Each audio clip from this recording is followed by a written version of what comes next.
بسم الرحمن الرحیم۔ معزز سامعین و ناظرین، جو بندہ بھی کسی بھی کام کرنے کا ارادہ، نیت اور پختہ عزم کر لیتا ہے اور اس کے بعد وہ ہاتھ پر ہاتھ دھرے بیٹھا نہیں رہتا، بلکہ محنت، کوشش،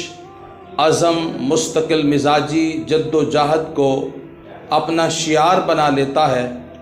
تو اللہ رب العزت کے وعدے کے مطابق ضرور ضرور وہ منزل مقصود تک پہنچ کر کے ہی رہتا ہے۔ کامیابی کوئی بھی ہو، خواہ وہ دنیا کی ترقی ہو یا آخرت کی کامیابی ہو، بغیر محنت اور کوشش کے حاصل نہیں ہو سکتی۔ تو اس لیے ہاتھ پر ہاتھ دھرے نہ بیٹھیں اور یہ نہ سوچیں کہ ابھی موڈ نہیں ہے، دل نہیں چاہ رہا، ابھی بہت گرمی ہے، بہت زیادہ سردی ہے، لوگ اچھے نہیں ہیں، معاشرہ ساتھ نہیں دے رہا اور لوگ جو ہے موافق نہیں ہے، لوگ مخالفت کر رہے ہیں، اس لیے ابھی کام کرنے کا من نہیں کر رہا۔ یہ ساری چیزیں محنت کی دشمن ہیں۔ اس لیے کوشش کریں، کام کو اپنا شعار بنائیں۔ حرکت میں اللہ رب العزت نے برکت رکھی ہے۔ حضرت عبد الرحمن ابن عوف رضی اللہ تعالی عنہ، جو حضور علیہ الصلاۃ والسلام کے صحابی ہیں، یہ مکہ سے ہجرت کر کے مدینہ منورہ تشریف لائے تو آقا کریم علیہ الصلاۃ والسلام نے حضرت سعد ابن ربیع رضی اللہ تعالی عنہ کو ان کے ساتھ بھائی چارگی کا رشتہ قائم فرما دیا۔ حضرت سعد ابن ربیع رضی اللہ تعالی عنہ نے حضرت عبد الرحمن ابن عوف کے سامنے اپنا مال پیش کیا۔ حضرت عبد الرحمن ابن عوف رضی اللہ تعالی عنہ نے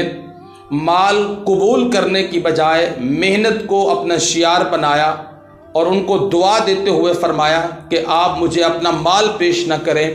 بلکہ مجھے مدینے کے بازار کا راستہ دکھا دیں، میں وہاں محنت مزدوری کر کے اپنی روزی حاصل کر لوں گا۔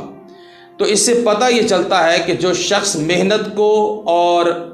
جد و جہد کو اور کوشش کو اپنا شعار بنا لیتا ہے، اللہ رب العزت پھر اس کے وعدوں کی تکمیل بھی کرتے ہیں اور اللہ رب العزت اس کی مدد اور نصرت بھی فرماتے ہیں۔